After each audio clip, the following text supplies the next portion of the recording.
Hello, magandang araw sa inyong lahat mga kapatid. Ang pag-usapan naman natin ngayon ay tungkol sa teknik sa paggamit ng mga pintura o kaya masilya. Kasi kalimitan sa labas ay, halimbawa sa labas ng bahay magmamasilya ka o kaya gagamit ka ng primer. Ang nagiging problema ay nagkakaroon siya ng back job. Ang ihalimbawa ko sa inyo sa mga karanasan ko ay ang boss ni wall putty. Ang boss ni wall putty ay pwede sa interior, yan, interior, exterior nakalagay dyan. Hindi porket nakalagay dyan ay pwede sa interior or exterior, yan nakalagay dyan, ay pwede mo na itong basta-basta mo na lang itong gamitin. May mga technique dyan mga kapatid, ay papaliwanag ko sa mga karanasan namin.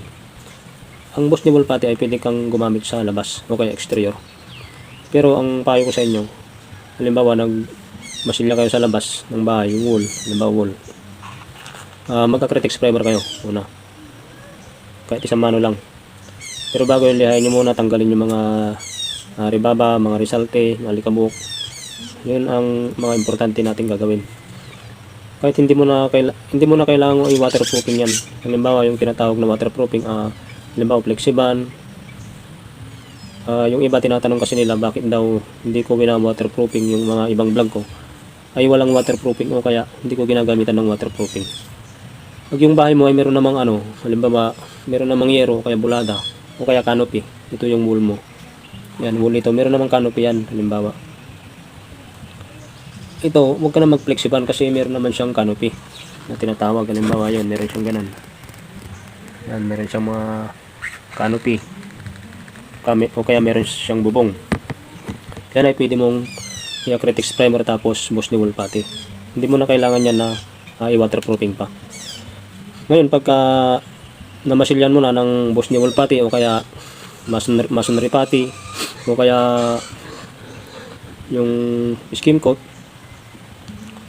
mas maganda na pag nag-primer kayo ay double coating, dalawang manong acrylic primer. Kasi pagka boss ni wall putty ang ginamit nyo at isang mano lang na acrylic primer, ay magkakaroon yan ng bubbles. Kasi ang boss ni wall putty ay pag nalalamigan yan o kaya natutubigan yan, lumalambot. Kailangan mo siyang double coat na acrylic primer.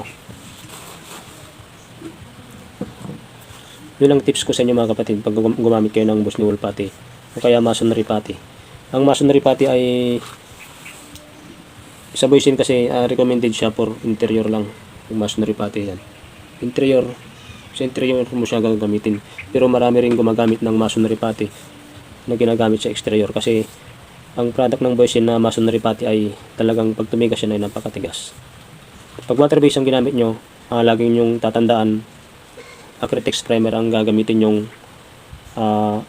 pang pintura bago kayo mag top coat ng ito, semi gloss o kaya gloss latex acrylic primer, para siguradong hindi siya mapapasok ng tubig at lalong titigas yung masilya na yan pagka na acrylic primer nyo.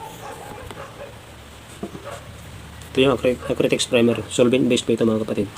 Hindi lang masyadong mabasa kasi puro na to puti lang to, kaya lang pag gumamit kayo ng acrylic primer, lagi nyong tatandaan na haluin yung mabuti ang acrylic primer para maganda yung adhesion niya o kaya maganda yung kapit niya, siguradong walang doble-doble trabaho.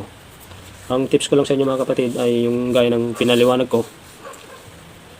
Pagka na-final nyo na yung masilya ng boss ni wall putty sa wall nyo, yung pagmamasilya nyo, pag nalihan nyo na, pagpagan nyo mabuti,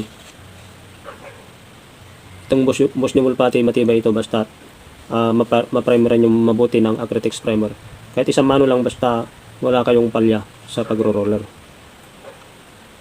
Thank you for watching mga kapatid. Sana'y nakapagbigay ako ng konting tips sa inyo tungkol sa mga trabaho na hindi natin alam. Kasi sa experience namin ay marami kami experience tungkol dyan. Kaya ibinabahagi ko sa inyo ang mga teknik na ito. Maraming salamat po.